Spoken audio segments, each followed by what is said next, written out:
Dumulog sa Korte Suprema mismong si Vice President Sara Duterte para questionin ang legalidad ng impeachment laban sa kanya. Ito na ang ikalawang petition sa Supreme Court para pigilan ang impeachment trial laban sa kanya. Narito ang report. Mismong si Vice President Sara Duterte na ang humiling sa Supreme Court na ideklarang walang bisa ang ika-4 na impeachment complaint ng Kamara at pigilan ang impeachment trial ng Senado laban sa kanya. Katwiran ng bise, nakasaad sa konstitusyon na hindi pwedeng magkaroon ng mahigit sa isang impeachment proceeding laban sa isang opisyal sa loob ng isang taon. Dahil dito, kailangan linawin ng SC kung ibibilang bang impeachment proceeding ang simpleng paghahain lang ng reklamo. Respondent sa petisyon ng Kamara sa pangunguna ni Speaker Martin Romualdez, ang Secretary General nito, pati ang Senado sa pangunguna ni Senate President Chis Escudero.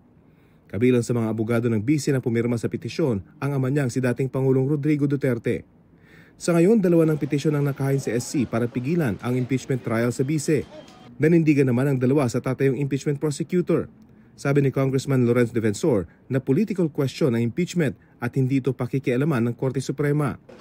Pinabulaan na naman ni Congresswoman Jervil Luistro na minadali ang impeachment ng bise.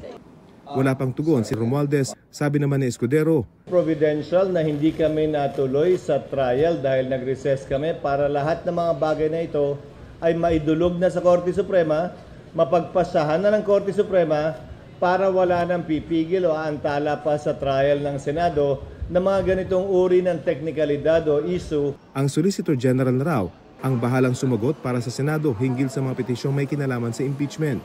Gate ni Escudero, hindi na aabot ang impeachment trial sa June 30 kung kailan matatapos ang 19th Congress. Pre-trial pa lang daw kasi kakain na ng maraming oras.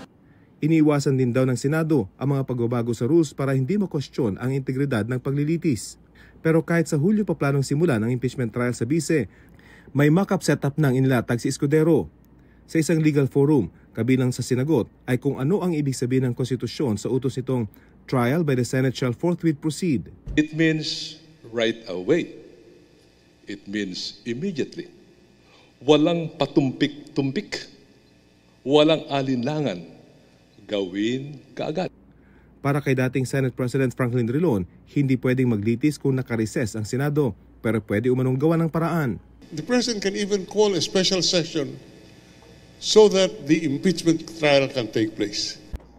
Pero opinyon ni dating Supreme Court Associate Justice at Ombudsman Conchita Carpio Morales, hindi pwede ang special session. Impeachment is not included as among the reasons why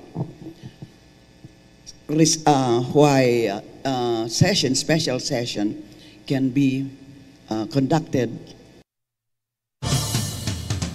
Sa isang pahayag, sinabi ni House Secretary General Reginald Velasco na wala pa silang natatanggap na kopya ng mga petisyon. Pero tiniyak nilang sumunod ang House of Representatives sa constitutional requirements nang maghain ng articles of impeachment at itransmit ito sa Senado.